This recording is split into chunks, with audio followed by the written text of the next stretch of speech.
Yo, yo, yo, yo. What's up, all you burners, stoners, and potheads? This is Weedman420 with the Weedman420 Chronicles. How are all you vipers doing out there? Mrs. Weedman. Mr. Weedman. We're live. How the hell are you? I'm well, obviously. You're well? You see me. I do. I do see. Hey, everybody out there in the world. Hopefully you're doing great. Hopefully you're smoking some big fat doinks while you're listening to the show. And we have a special guest on tonight, the author of Butter and Flour, Ann Allchin. Ann, how you doing? Hey, I'm good, Mr. and Mrs. Weedman. Great. And all you bikers. Great to have you on. So excited to have you on the show. And, I'm going to let you say hello. So tell everybody just a quick little blip who you are just for a minute and say hello to everybody. Sure. Well, nice to meet everybody. Yeah, I live in Toronto. I'm here with my family. I have two kids, 15, 13. Um, I don't know. I've been baking. I got into it medicinally, baking for a relative. And then things I've always loved to do is just to write. So baking and writing kind of go together. Sweet. And then, yeah, and I have a science background too. So a bit of Nice. a nerd, which always goes Nice. well with. I'm a nerd. I'm a total nerd. Right. So I'm going to ask you this question. Okay. And then while I smoke, and then you and Miss Weedman can talk for a minute because I got to smoke. So you smoke weed because we ask everybody this question. All right. I smoke weed to get out of my head. That's really, yeah, I would say that that's the main reason that I smoke weed. So, when I was in university and then in my first job, I was a big Sunday night blues smoker. So, couldn't sleep, stressed about the next day, would stay up late, and we'd kind of solve that problem for me. So it's still kind of true. Yeah, it's still kind of true. Nice. I love it. I mean, I love Sunday smoke sessions. Sunday night smoke sessions with Mrs. Weedman is my fave. So, Mrs. Weedman, you had something to ask Ann because we've been to Toronto. So talk a minute, say hello to everybody. Talk to Ann for a second while I take another hit of this delicious Ursula berry I'm smoking right now, grown by our friend Big Earl. Yeah. Actually, we took a very spontaneous road trip to Toronto. We were sitting at Easter brunch with family and realized that between the kids having a break and Mr. Weedman's break from work, that we had like 6 days. And we're like, where could we go? That's close. Boom. 3 hours later, we're in the car. It was needing a passport to get in Toronto. So we headed up there and we had a blast. And our standout areas were the market, St. James Market. Yep. Super Lawrence? cool. Yeah. St. Lawrence Market. Sorry. Yeah. Super cool. Yeah, they just rebuilt it actually. So they're renovating the whole thing, but it's the biggest, I think it's the biggest farmers market in North America. So it has crazy sandwiches and the best blue fish sandwich I've ever had was from there. And so the greatest, I was in heaven. And hold on, I'll let Mrs. Weedman finish because I'm still disappointed about something about that trip, and I'll tell you in a second. Go ahead, Mrs. Weedman. I know why, because we found the honey man downstairs. There's this little vendor, right? And he's in maybe like a 3x8 space, just surrounded by honey from around the world. And he dabs these little sticks in there and has you taste all of these honeys. Super great. And we're making our way back to the escalator, and over our shoulder we see this Italian sandwich shop, and they're making these like insanely huge hoagies that were gooey. Oh my gosh. And we didn't get one. We were so full at that point that we didn't get one. We have to go back. I'm gonna go tomorrow. I'm gonna go out of my way and I'm gonna send you guys a picture of me with a giant hoagie from Luigi. I want to see it. They had breaded veal cutlet sandwiches that were thin to the crisp. And I was so honeyed out and so sugared out. I'm like, we'll come back. And we're leaving Toronto to drive home. And Mrs. Weedman goes, you never got that sandwich. And I'm like, why'd you remind me? She goes, I'll go back. I'm like, no, we're on the road. We're already on the highway. Let's head home. But this is the trip. Like, this was the memory of me not getting that Luigi sandwich in the bottom part of the right next to the honey guy. So mad to this day. So mad that I didn't get that Luigi sandwich. But I did have a great bluefish sandwich there, and you cannot beat that market. So there was another spot you like too, Mrs. Weedman. Yes, Kensington Market or Kensington neighborhood. Yeah. Is it just Yeah, Kensington? Yeah. Kensington, yep, yep, Yeah. Kensington Market. So they call it Kensington Market, and it's a bunch of little food shops, but then it has a whole lot of vintage stores as well. It's definitely a stoner's paradise. Like A that's little grungy. everybody's like Yeah. back. It's kind of, yeah, it's got a sort of a grungy feel to it. I don't know. Everybody's really welcoming there. There used to be a cafe there, and my friend saw Woody Harrelson smoking in there. So I don't Ah, think it's cool. there anymore after legalization, but it's always been super weed friendly for sure. That's cool. We stopped at a cheese shop. We shopped at a Yeah. cheese shop. We A shopped at a fruit shop. cheesemonger. We saw For if I sure. had a grill, I would have went to the butcher shop and got some meat too, because they were cleaving Yeah. meat right in the window. But the Yeah. cheese we had there was ah. And that super Amazing. cute Sounds little like you guys coffee shop are, on the corner. Yeah, we yeah, did. We right, did. for sure. Yeah. That's awesome. It was cool. It was Now we good need to go times. back. Now that weed is legal there, we need to come back and experience it at a different level. Yeah, Right? for sure. Yeah. For sure. Yeah. That's changed a lot, for sure. Yeah. How is Okay. the weed market in Toronto? So I'd say it's busy. There are a lot of dispensaries. Um, I think things are going to shake out over the next little while. Like it was crazy when legalization happened because our provincial government, the provincial governments are in charge of it, so it's almost like the state government. And they opened it to a lottery, so it wasn't really the most deserving dispensaries that got a license. It was whoever won the lottery, and there were just a handful of them. So some people held the lottery or the licenses, and they weren't really great service people. They didn't have the financing to get into it. But then after that, they opened it up when everything calmed down, and now it's pretty busy. So um, yeah, I think things are changing all the time, and we'll sort of find a new normal after a bit. Nice, Hmm. nice. Yeah, I'm looking forward to making our way back up to Canada, uh, and having smoking some weed up there with some peeps, and going back to Toronto for sure. We got it was a short amount of time because we went to Niagara Falls first, but we need to spend like a week there. And for sure. I we ate some of the best Ethiopian food I've ever had. We had broasted goat and mango Yeah, juice. Mango juice. yeah, Phenomenal, yeah. The phenomenal. Pitcher the after pitcher of like mango the juice. lemon pancakes. I'm definitely total foodie, obviously. So So are we. So yeah, are we. yeah. Oh man. So we're super excited to have you on.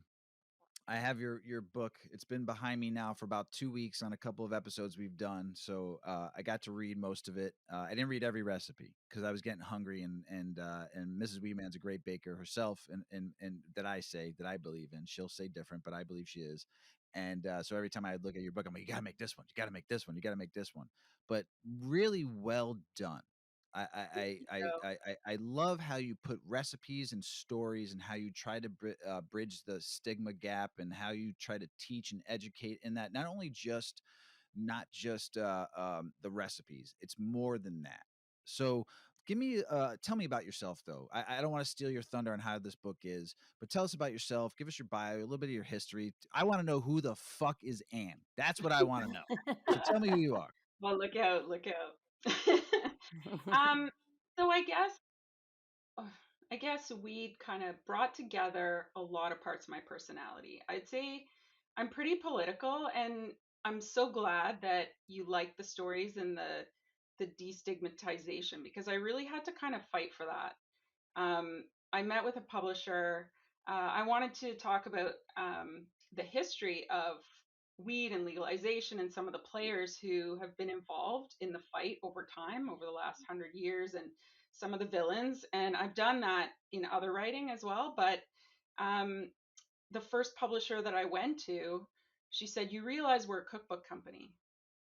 And so we were about to reach a deal. And then I said, "Oh, I'm pretty passionate about the stories. Like it's really, I think being a weed advocate, you're not really doing justice to the plant unless you're standing up for a lot of the people who've been involved in the fight over time, who've been true believers in the health benefits." So I really wanted to tell that story as well as helping people with treats. So that's kind of the other side of it. I got into baking because my father-in-law's partner, so she has terrible migraines. She grew up in a manse, like like the church apartment beside a church. Her dad was a minister. She was a grade 1 teacher. She's like the sweetest little old lady you'd kind of imagine. I hope she doesn't hear this, calling her old, because she wouldn't be happy. But she's like in her 70s. We like to call it seasoned. We're well seasoned now in our age. Yeah, she's well seasoned. But she misses time all the time for terrible migraines. So we were at the cottage with my father-in-law, who probably at that point was approaching 80. Now he just turned 90. And we said, would Kathy ever try cannabis for the headaches? And he said, I think she'd try just about anything. And so I am definitely the cook of the family. I'm the one who does all the family weekends. I'm the one who bakes. So I took it away, Googled the shit out of it, basically, figured out decarbing, figured out dosing. And the first time I ever baked something, I made just plain chocolate chip cookies, fed one to my husband, and he ate 2. And I said, well, I don't know if you should do that yet. Like, I don't really know what I'm doing. And he went for a run, and he came back, and he could not talk. And the kids were little; they were still awake. I was like, okay, Dad's just sounds gonna like go a to Mrs. bed. Weedman. It sounds like a Mrs. Weedman giving an edible to try to Mr. Weedman. The same thing. Try this. You're the taste tester. You got to tell me how strong this is. Yeah, I can't move. you're like the human tester. I like your husband already. For sure. Yeah, but I played with the dosing after that. I mean, I'm cheap, I'm frugal, so I wanted to get away with the lowest dosing I could to get good bang for your buck. And then after that, I've had them lab tested. I try to keep things around 5 milligrams for novice users. Like, I find a lot of the people that I'm sharing treats with have never tried weed, and that's kind of what I love about it, because they've got some kind of health problem. um, Maybe they've never been a smoker in their life, but it helps them sleep, it helps them with nausea, it's all the things that you guys know all too well. So that's my favorite part of writing the book, really, is the gifting, because I can go to a party. um, People are always, I'm pretty introverted, but now at parties, people are always walking up to me and saying, I heard you made some tree. How many should I have? How many? What's the strength? Am I going to have to go home after this? And so I try to keep it pretty approachable. And but I think the book isn't just for those people. Like, you guys, your audience, you're all into weed. You're well informed in cannabis. So my dream come true is to make a lot of weed ambassadors, where you go to a party or you go to a sick person, and you kind of start to break down the stigma that way, when people, they're not ready to vape or try a bong or, you know, whatever other kind of method. So we've probably given out since 2013. Would you say about 5,000 edibles given out since 2013? Maybe more. Yeah.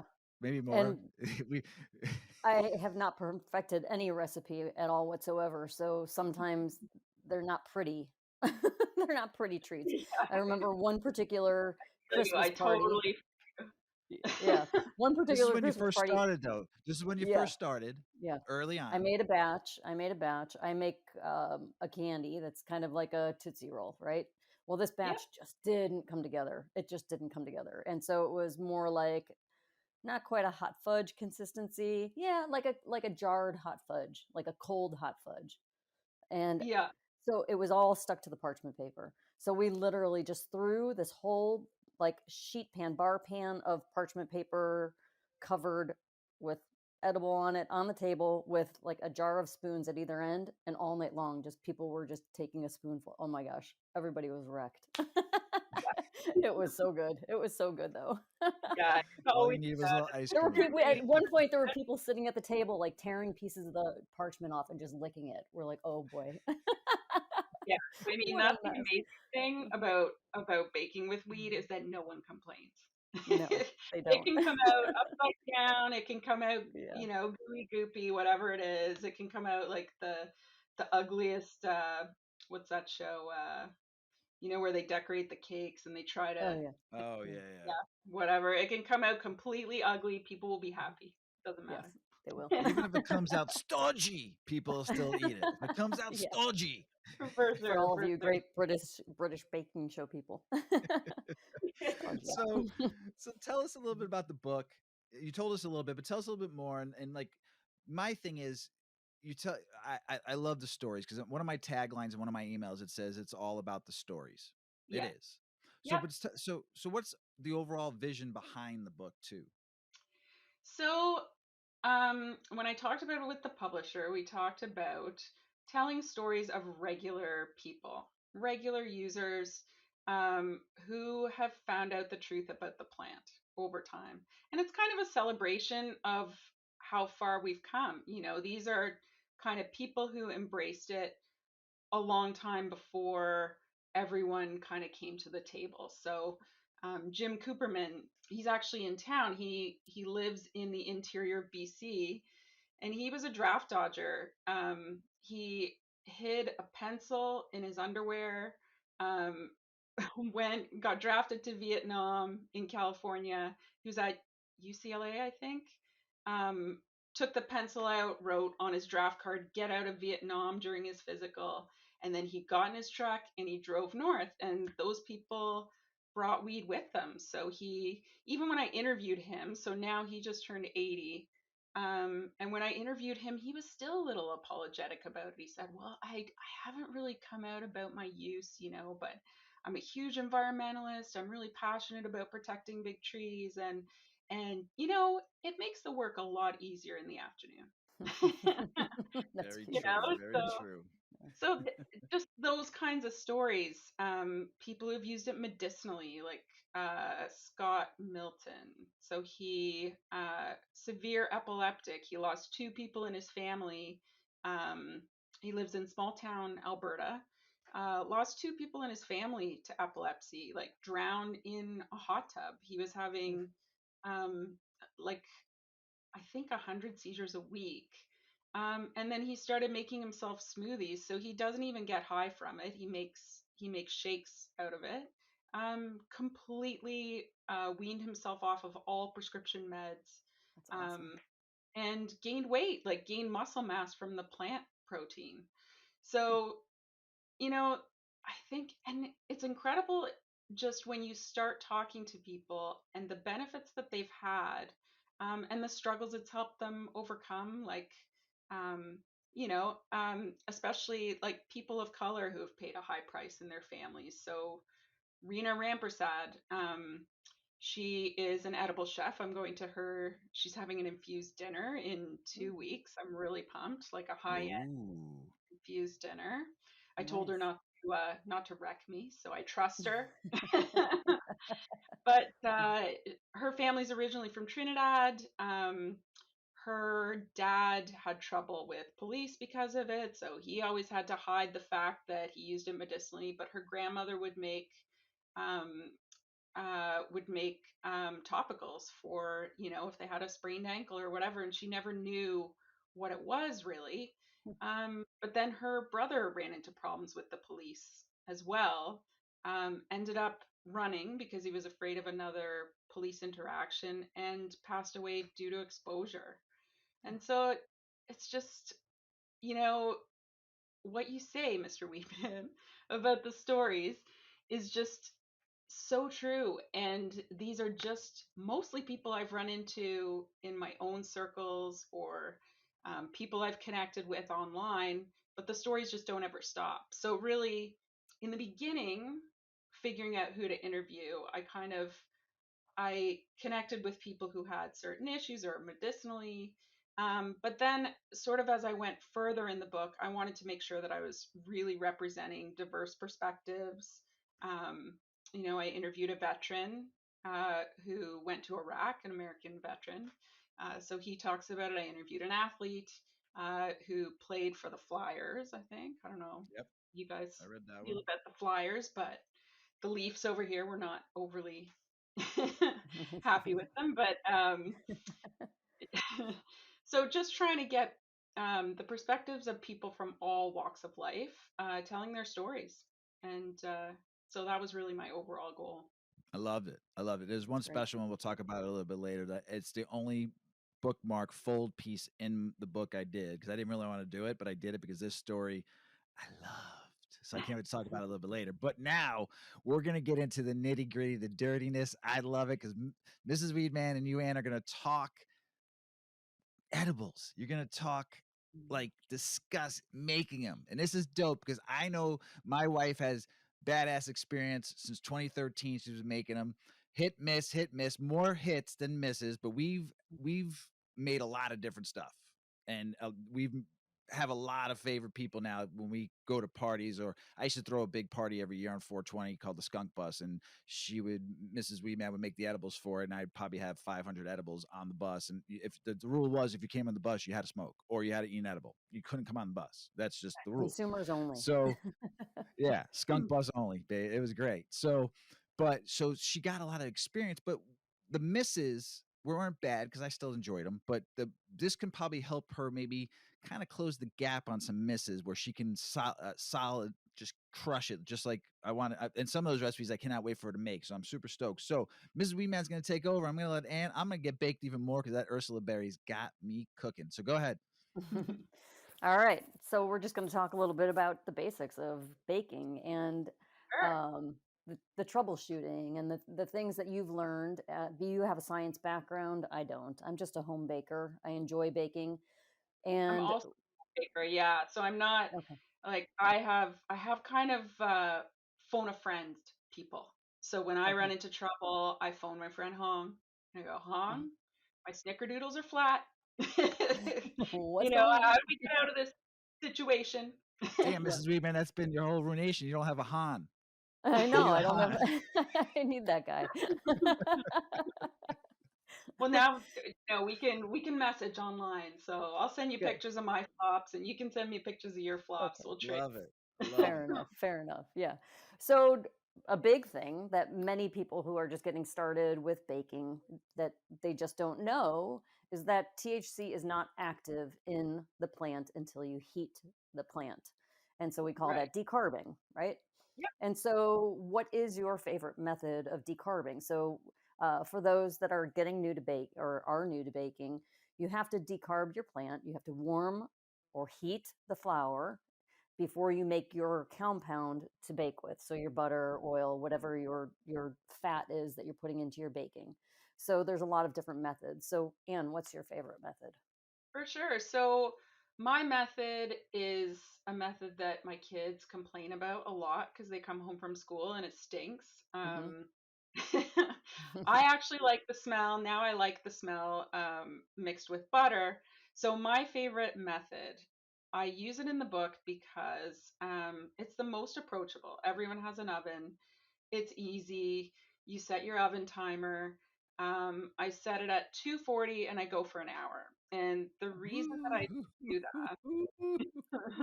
You heard our episode on that, didn't you? I did what you did and how strong that came out. So go ahead.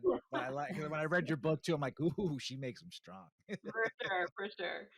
Remember, I'm cheap. I'm frugal, so I want to get the biggest bang for my buck. So I feel yeah, so I go at 240 for an hour. The reason I picked an hour is because I found a fellow nerd online. I was reading when I was researching, and he was a lab guy. So he had test equipment, and he had tested it at 15 minutes, 30 minutes, 45 minutes, and an hour. And he said that an hour was the sweet spot. So, yeah, so I mean, I've seen the timing all over the place.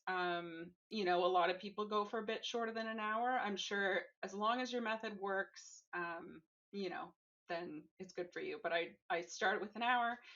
It does smell. So if you live in an apartment, and you know, or you're trying to hide from somebody, maybe you're in not a legal state, then sous vide is a good method. So it's a bit more of an investment. But you can get your sous vide machine, get a plastic bag, and then decarb it in the sous vide. I forget the exact temperature offhand, but you can Google it. And then you just set it in your water bath, give it your time, and then it'll contain the smell so that you're not bugging neighbors. That's brilliant. I never thought Yeah, about that. Yeah. this week. We do the oven. Nice. And then we've done a we put the very fan on and variety. let everybody smell it. We put the fan on and let everybody out there in the world smell it too. Fly a flag in front of the It house. literally, it'll burn, like the first few minutes, it burns your eyes. You're like, whew. It's For sure. It's strong. Yeah. I love it. I love when we bake. That's awesome. So, okay, so kind of moving on from that, how much flour do you use, like your flour to oil or butter ratio when you're now making your compound? Would you refer to it as a compound? Yeah, Or maybe not. probably. Yeah, Okay. like when you make your infusion or your oil or your so mostly like cannabinoids are lipophilic. So they like oils and they like alcohol, and they stick to it. So you typically heat it with an oil, which butter. I had them lab tested, and butter actually bound better than coconut oil. It might have been something to do with my method that day when I sent it away, but butter was a bit more effective for me. Um, or you can make cannabis sugar, which is in the book as well. So you can get a mason jar with really high proof vodka. I always walk into the liquor store and go, okay, what's your strongest vodka? I don't have a problem. But yeah, then you just put your weed in, your decarbed weed in with the alcohol, shake it around for, minimum 3 or 4 hours, but the longer the better. Sieve out the weed, mix it with sugar, and then bake off the alcohol, and then it's in the sugar. So then if you're doing a recipe like a meringue where an oil, it doesn't call for an oil. Meringue is mostly just eggs and sugar because you want it to be really light. So then you can use an infused sugar, or you can use it for drinks as well if you want to. Yeah. We I made have some, and I like found it in my coffee. We made some, and I like it in my coffee on Sundays. It's great. it's strong though. I mean, it kind of like like an RSO. It it's there. That's what I Yeah, find with the sugar, right? Right. Okay. for sure. Do you when you say my percentages actually. So as long as you keep it consistent and you do the math, then you should be okay. But you have to keep consistent expectations. So go to your bud tender. I assume like a 16% weed, which is low for THC. A lot are higher, but I figure that a lot of people start out on the low side. But if a lot of people who are a bit more seasoned, they'll go a little bit higher with a 20%, a 25%, and then, just make sure that that it's going to turn out a little bit higher per piece. But I go for 7 grams in 2 cups of butter. So, and then that works out to be about 18 milligrams a tablespoon. So this is all going to sound like Greek, but as long as you follow the instructions in the book, or you get to your 18 milligrams, you work out how many tablespoons are in your recipe, and then you work out how many pieces, then that's the math for you. So I usually try to keep it around 5 milligrams, 3 to 5 milligrams a piece, 3 milligrams if it's a party or something like that, where I know people will be eating a lot. I like doing that too because edibles taste really good. And that is the biggest problem with edibles is that people want more. So if someone knows that they can eat an entire cookie rather than just a bite of it, it's just better for everybody, right? Yeah, for sure. Yeah. For sure. Yeah. And then if they're 5 milligrams and you got a higher dose, then you get to have 2 cookies instead of 1. Right. Or even 3 or 4 if you wanted to put it. I've always been under the thought process that for every edible cookie you get, there should be a non-edible cookie so that you could go back and have another cookie, right? Yeah, so you get a non-infused batch and an infused batch, and then you get to have extra. For and then sure. you don't get overly baked. Yeah. Yeah. I do have kids in the house though, so one thing that I do always try to make sure is I try not to mix them up. I try, like, I'll do, if I make cookies for them, I try to use a different recipe at the same time so that it's really clear, everything's clearly labeled. And in my house, my kids are very experienced. They always come into the kitchen and go, "Mom, do these have marijuana in them?" I say, "Yes, they do." And they go, you know, so I have to make sure that I bake separately for them on a Sunday or something like that. So I love it. I love it. What is your favorite? Like we've got ghee versus butter versus coconut and other oils. So what is your preference, your favorite for baking? for sure, I didn't have ghee tested.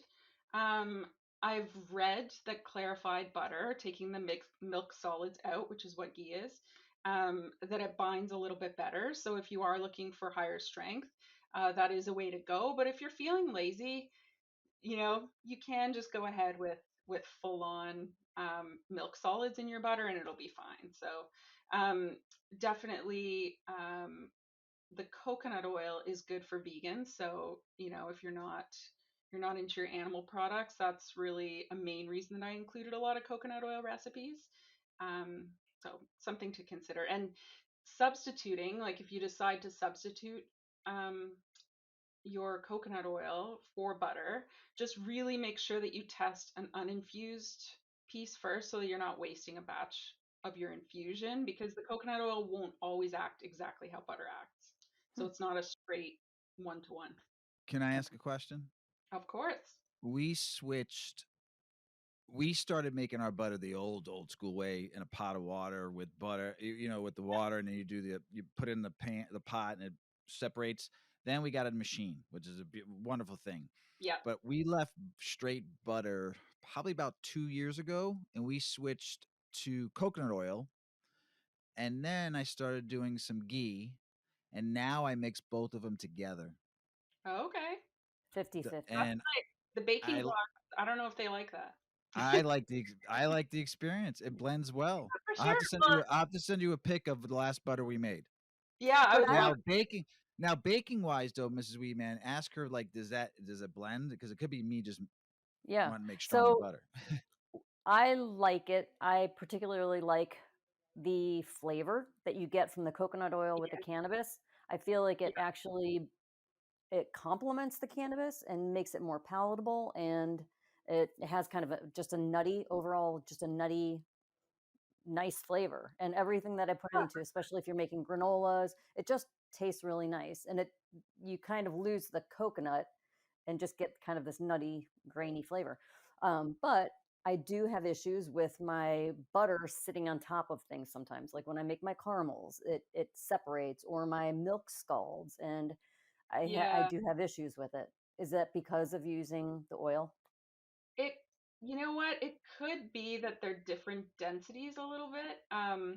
If you're baking with oils and water-based stuff together, sometimes it'll separate. So that's where adding in the soy lecithin or sunflower lecithin, that'll help things combine a little bit more. They use it in things like salad dressings. Binder. Yes. You can tell Mr. Weedman's. Yes. Well, okay, so if when you do your decarbing and now you're making your butter, when you're making your butter or your compound with your oil, do you put your soy lecithin in at that point, or do you put it into your recipe after you've made your butter? I do. I tend to put it into the butter itself. So Okay. yeah, when I'm making my infusion, then I'll put a tablespoon or so into the infusion. Okay. But it's not mandatory unless you are running into problems with separation like that. Okay. Yeah. Okay. So wait, hold on, because we do add it, and sometimes it still do. separates. So And then what's sometimes the I even reasoning add for it that happens? after. Yeah. Yeah, I mean, it's hard to say. Like you can get separation in. It has to do with temperature as well. Yeah. So I don't know, you might want to test if you're using a thermometer, like a candy thermometer or something like that, make sure that I your bought a thermometer, better one. Yeah, I've had to upgrade my thermometer a bunch of times. So really watch your temperature. Make sure that it's fully incorporated with a whisk instead of a spoon or something like that. That can help. Yeah. Just keep playing. I mean, there's no loss in trying, right? You just get more Yeah, for edibles, sure. right? Yeah. What do you think is the best recipe for a newbie for your first time making edibles? What is your suggested go-to recipe? Yeah, so one of my favorites in the book is the triple chocolate cookies. They're pretty decadent. They look They're good. pretty easy to make. They take a square of like a thin lint chocolate that you put on the top at the end, so it kind of melts almost like a chocolate coating. So those are pretty amazing. They're pretty fail safe. Like you're not going to really run into problems. Chocolate chip cookies, they're pretty safe. They're easy. It's something everybody likes. It always frustrates me because I'll ask somebody, "So, what's your favorite? Like, what do you want me to make for you? I can make anything. I can infuse anything." And they'll say, how about chocolate chip cookies?" And it's like, Give me something. Yeah. Give me a challenge. So yeah, those are pretty good. And then if you want to get a little bit more adventurous, another one of my favorites is the licorice toffees. Those look good. Yeah, they're pretty decadent. They'll impress people and they're fun to share. They're fun to bring to a party. Everybody kind of raves about them. And they're not super strong licorice flavor if you don't like your licorice. I do. So I think that'll be my first recipe I make from your cookbook then, and I'll send you a picture. Yeah, Yeah, send yeah. for And sure. I get to eat them. And I do have to say it's very cool. The next little topic that we're going to say is how do you determine the serving size and the dosage size? And I did find your cookbook to be so helpful. You have so much information at the beginning, a lot Oh, of good. explanations, a lot of descriptions and definitions and terminology and measurements, and you do even talk about dosage and measurements of dosage in your cookbook. For sure. For sure. You did a really great job. It's a Oh, great thanks. book. Yeah. Yeah, with dosing, kind of if you want to play with it, start backwards and decide how much you want for per piece. And then you can go through, play with the assumptions. So maybe you use more wheat in your butter than I used. Maybe you spike it with an oil from a dispensary, like a full spectrum, or a distillate if you're not looking for the flavor of the oil.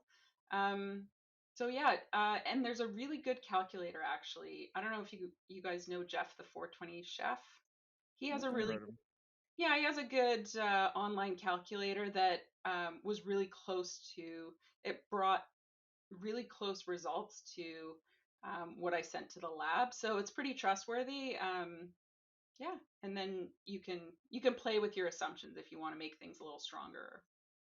And is there a trick when you're dealing with home grow? Is there a trick for deciphering? Because obviously you can't test your own cannabis at home to know the strength of it. So do you have a trick for home growers when they're baking with their own cannabis?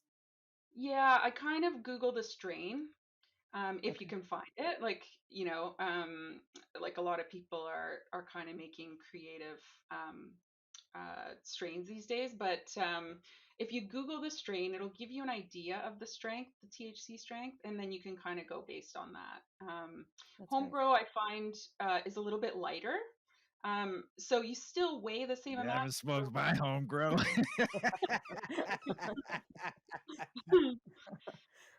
So you're probably going to use more plant to get to the 7 grams. It's going to be, so you might end up with a bit of a greener product because you're using more plant matter, kind of, Okay. unless you're a really good grower, of Okay. course. Of course. So I appreciate that. That's going to help a lot of our listeners out because a lot of people reach out about baking and stuff, and especially when we post stuff. So thank you for that awesome information. Your story, you told us a little about them. There's one in particular that I told you I bookmarked. I would love to meet this person. She's Her incredible. her story, her story wowed the fuck out of me, and I was like, God, this reminds me of somebody I know. But this is just like classic. Please tell me about Audrey McEwen. Please, please, please, please, please. I want to meet her. I want her autograph. I want her to sign my chest. I want Audrey. She is a badass. Badass. Badass.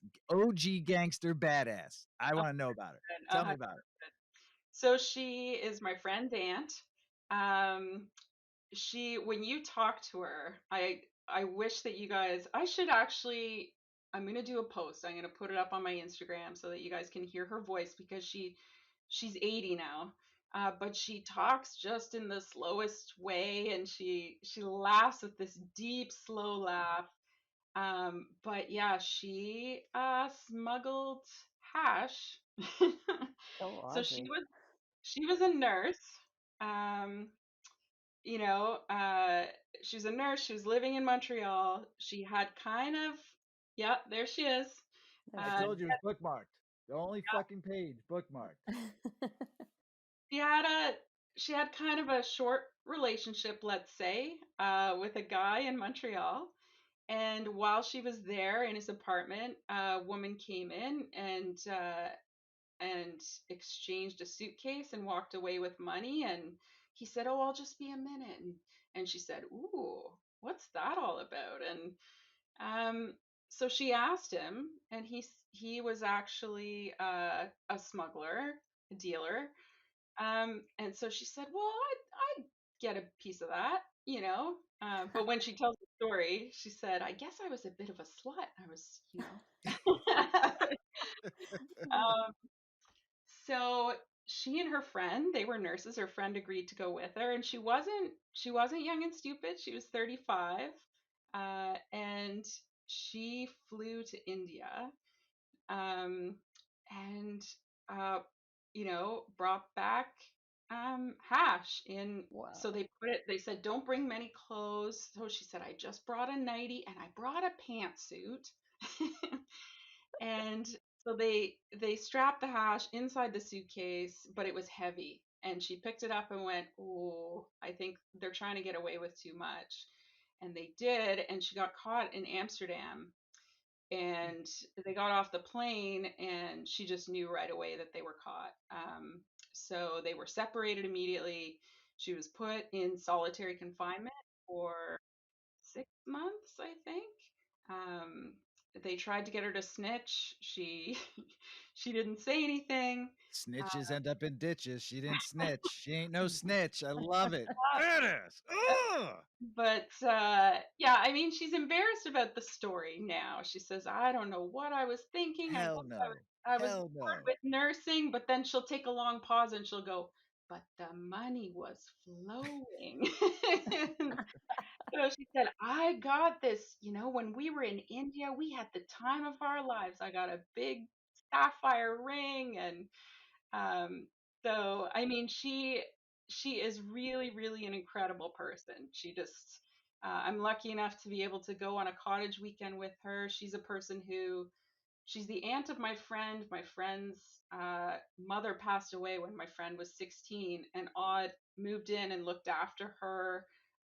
You know, made sure she didn't go off the rails when she was feeling alone, and really, really solid person who had a bit of a sense of adventure. So that's so cool. That's so cool. My favorite story. My favorite story in the book. Oh God, well, if that doesn't make people want to go buy the book, I mean, come on, right? There should be a short story movie written about her. You only need like an hour movie. Yeah, she's awesome. Maybe an hour and a half, just because she said she was a slut, so there's probably some fun stuff going on too that she could talk about in the movie too. She did. Yeah, the other thing I brought up with her, she had an affair with Leonard Cohen too. Do you guys know Leonard? Yeah. Oh yeah, I read that in the book. That was awesome. Yeah, for sure. So such a badass. Composer, right? I love it. Yeah, poet, musician. Yeah, he passed away, I think, 2 or 3 years ago. So. Wow, amazing. Yeah. Did you what was the biggest challenge? Like, writing a book is not easy. I know it's not. I don't know how long it took you to write the book, when you got it published, but probably wasn't easy. Kids, life, work, scientists, baking for friends. What was the biggest challenge? A couple of them. Give me 1, 2, 3. I would say it was an absolute passion project. It's it's one thing I would just encourage everybody. If you know that something is right and something that you enjoy and something you're passionate about, just decide to do it. Put your head down. Don't take no for an answer, because I think this book is one of the things that I just decided to go for. So whenever I had free time, I was baking, I was enjoying myself. So follow your passion project. But in terms of challenges, I would say I had a lot of baking failures. I tried to do things that were too fancy sometimes and had to kind of ditch them. So things like cinnamon buns, were nearly the death of me. Mochi, I don't know if you guys have ever had mochi. I would say don't try to make them like the No. Japanese little scoops of ice cream covered in dough. They taste really great when you buy them. I wouldn't recommend trying to infuse them. So those things were challenging, and then just getting published. Getting published is it's a hard game, because you have to sort of really pitch your passion to someone else. But the publisher, Touchwood, bought in and supported and was willing to support the stories and the vision, and so yeah, I'd say those are the Cool. biggest things. Nice. Cool. Nice. That's good. I love it though. Don't stop. Keep on going. Struggles are real. You keep on fighting until you get it done. It was your dream, goals. You set it forward. It's awesome. Just we talk about that a lot on this show. Follow your dream, follow your goal, passion, go for it. Don't let anything stop you. Live your life. For sure. So yeah, it's awesome. Yeah. Miss Weedman. Yeah. And what are you hoping that people take away from your book? And after they've been using your book and cooking with it, what do you hope that they take away from it? For sure. I think it's just a constant fight to destigmatize, as you guys know. I think edibles are such a warm way to encourage people, to introduce people to weed, to introduce neighbors, especially medicinally. I really hope, as people are in pain, as people are sick, that they consider options, especially older people. I think there's so much potential for I don't know, for people to take advantage of this plant that people aren't. Um, One thing that's really been encouraging is being able to get the word out in some of the states where it's not legal yet. So, been messaging with people in Alabama. Yeah, we know a lot about Alabama. They only let you have rectal marijuana, and you can only have it suppositories. That's it. That's all they give you up there. So yeah, Poor I just people. feel for those people. Yeah. Hopefully a cookbook can get there without the my poor audience in Alabama. They only get whatever it's called. Rectal stuff. That's it. That's all they get. On that note, I'm going to segue because I've got a question. Have there been barriers then too with getting stores to carry your book because it's cannabis related? There have, yeah. There's one store in my own neighborhood, and I had to get a bit pissed because it's this edgy store, and they have it's a store that hipsters would really shop in and that kind of thing. It may or may not be called the Good Neighbor. Maybe not. Maybe. They have a huge alcohol section, like cocktails for Christmas. They had shakers. They had and then I phoned them. There's kind of a small business. They're not a big chain. And they said, oh, no, no, no. We don't do anything with cannabis. And I kind of said to them, I don't know if you guys realize, but everyone is using cannabis. Like your market loves this plant.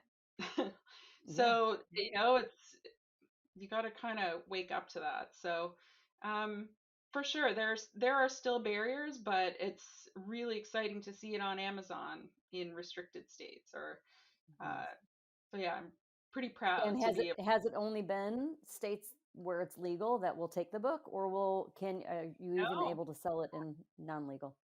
yep, non-legal Nice. states for sure. You can get it. Awesome. There's no THC in that book, so you can't get Well, high from it. I You only know. get I just recipes didn't know if from there'd be it. resistance on. Yeah, yeah. That's cool. That's cool. Yeah, for sure. So we've heard I've heard so many horror stories. I mean, it's even happened to me when it's come to edibles, especially my early stages of you eating edibles on a more regular basis, but never asking people, oh, hey, I just made some cookies. You want to try one? Oh, sure. Blah. Next thing you know, I'm passed out and wake up 2 days later and don't know what happened. Yeah. We've heard the stories. So what is some, like, in your book you talk about safety. I mean, I've talked about edibles so much, and you know the line that you used, I won't steal your thunder, but like, what is your, like, what do you think, what should people be looking like for when they're doing edibles, like Yeah. safety and protocol, I guess, which don't even want to use that word, but it's fine.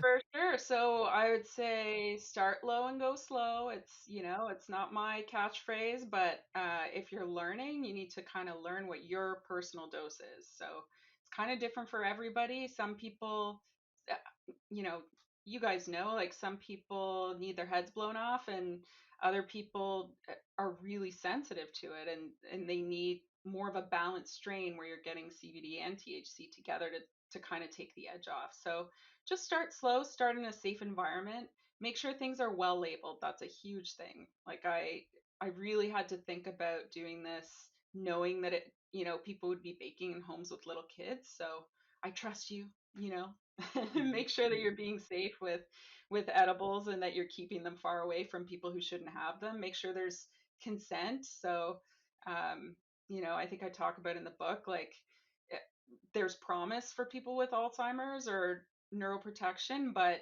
make sure that people are well aware of what they're taking. Don't slip it to them thinking it'd be funny. Yeah, and that's it. Have fun, experiment, like take it easy, don't stress. Do it in Oh, a it's supposed to relieve the stress. Don't yeah, be for stressed sure. taking edibles. Have fun with them. Sure. Edibles are fun. I love them. I love a good Exactly. edible. It's so much fun. I love going to shows on them. I love partying with people. I love hanging out at the house. Here's the thing about edibles. It's funny because when you go, still to this day, when you go, oh, you want to smoke a joint with me? And I'm like, I don't smoke. I'm like, oh, I got an edible. You want one? Oh, I love edibles. I'm like, The same thing. or you get that thing where, like, my neighbors down the street, when they found out about we do a cannabis podcast, I grow my own, and there's one neighbor, he goes, oh, I love edibles. I do them all the time now. I go to our friend's house and we play cards on Thursday nights, and we all take gummies or we all do chocolates. And I look at him like, you really? I gave him a high five, so I was That's super great. excited. But like Yeah. for years, he was just a Heineken drinker. It's all if he saw me smoking a joint, he'd give me the look, like, now Yeah. it's like, that's the look you give to people when you're like, okay. Yeah, for sure. It's And a the pleasant drinks are coming surprise. along too. Like people are switching over to the drinks a lot. Mm-hmm. So Yeah. I uh, like a good drink. So yeah, for uh what's on the plate? What do you got? What you serving up next? Ooh, so yeah, I'm working on a book. It's more of a coffee table book. So again, it's cooking, but it's like an arts-based book. Like I was saying about the history of prohibition, really, the last 100 years, what we've come through, and a lot of the characters who are involved in legalization, a lot of the people who stood in the way. Harry Anslinger, he's in there. I don't know if you We guys call him ass slinger on this show. for sure. So so that's one that's just getting off the ground. So that'll be in the cards pretty soon. And I'd love to do an appetizers book in the future too. Ooh. Nice. Sort of party treats that are less sugary, a bit more like party edibles. So yeah. Nice. Love it. Nice. Party That's time. exciting. Yeah. Yeah. That's awesome. Awesome.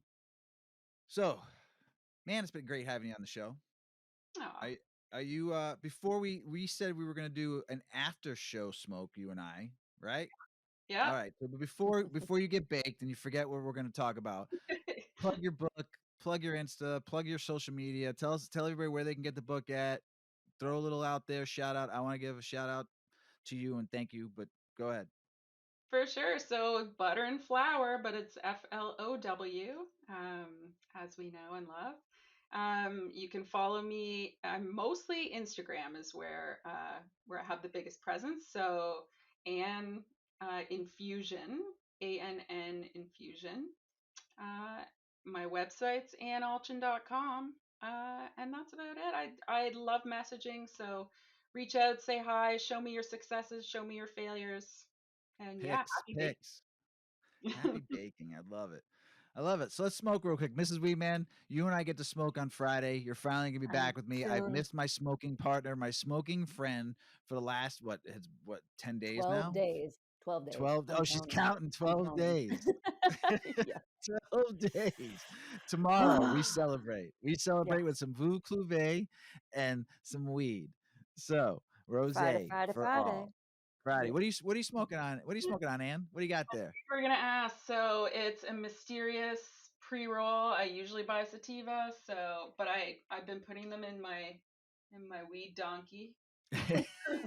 Oh my gosh, is that great?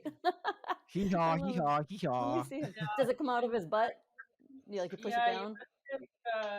His ears, and then it comes out of his tail. So I kind of lost track of what's what, but that's awesome. That's okay. It's all good. Let's light up.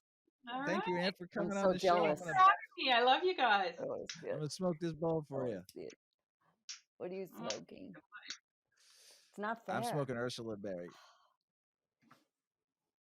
I'm not. Sorry, Mrs. Weedman. I know.